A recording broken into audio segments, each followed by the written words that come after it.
మత్స్యావతార కథ. ప్రళయంలో ధర్మ పరిరక్షణ. మత్స్యావతారం దశావతారాలలో మొదటి అవతారం. ఈ అవతారం ద్వారా భగవంతుడు సత్యయుగంలో మానవులను రక్షించి భవిష్యత్తు తరం కోసం జ్ఞానం నిలుపుతూ మహాప్రళయంలో వేదాలను కాపాడుతాడు. భారతీయ తత్వశాస్త్రంలో మత్స్యావతారం ఒక బుద్ధిదాయకమైన కథ మాత్రమే కాకుండా జీవన విధానానికి మార్గదర్శకంగా ఉంటుంది. ఈ కథ గురించి వివరంగా తెలుసుకుందాం.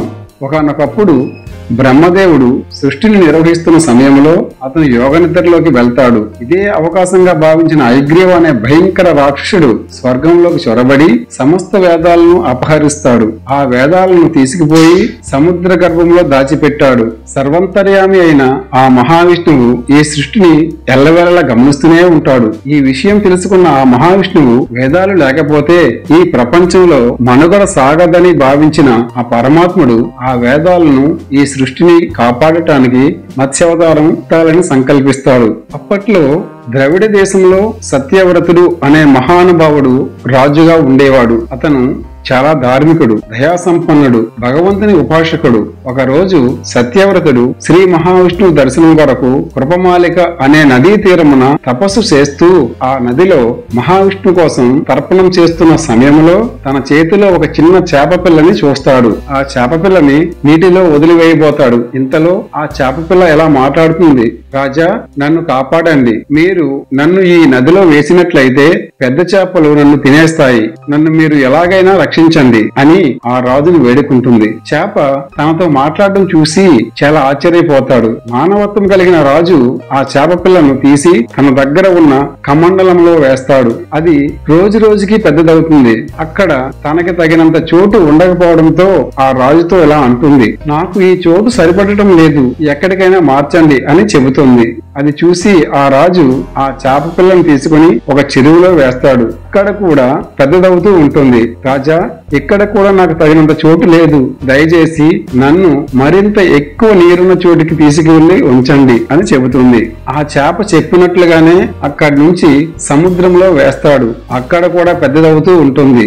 ఇదంతా గమనించిన రాజు ఆ భగవంతుని వేడుకొనగా ఆ చేప విష్ణుమూర్తిగా అవతరిస్తుంది. అప్పుడు ఆ రాజుతో త్వరలో జరగబోయే మహాప్రళయం గురించి వివరిస్తాడు. ఓ మహారాజా, భూమిని త్వరలో మహాప్రళయం ముంచెత్తబోతుంది. నువ్వు ఒక గొప్ప నావను తయారు చేసి అందులో అష్టమహర్షులను, వనస్పతులను, సమస్త జీవరాశులను సురక్షితంగా ఉంచు అని చెప్పి అదృశ్యం అవుతాడు. అప్పుడు ఆ రాజు పరమానందంతో భగవంతునికి నమస్కరించి ఆయన చెప్పిన విధముగా నౌకను తయారు చేసుకున్నాడు. అప్పుడు మత్స్యావతారంలో ఉన్న శ్రీమన్నారాయణుడు హయగ్రీవ రాక్షసుని సముద్ర గర్భంలో ఎదుర్కొని అతనితో భయంకరమైన యుద్ధం చేస్తాడు. చివరికి భగవంతుడు హయగ్రీవుని సంహరించి వేదాలను తిరిగి సాధిస్తాడు.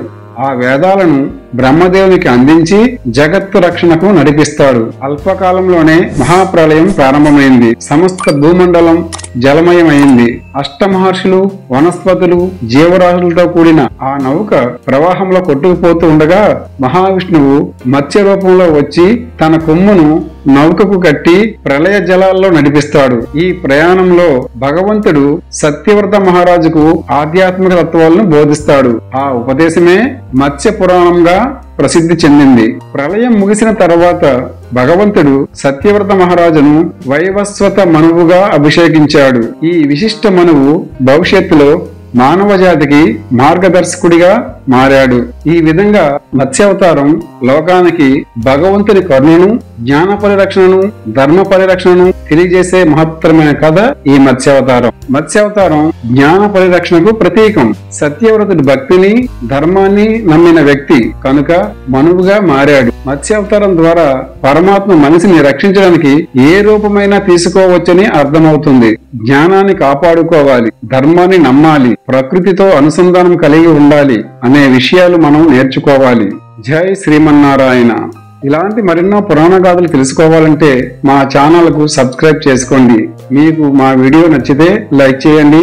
అలాగే జై శ్రీమన్నారాయణ అనే కామెంట్ రూపంలో తెలియచేయండి. ఇంకా కొత్త వీడియోల కోసం బెల్ ఐకాన్ నొక్కండి. Thanks for watching.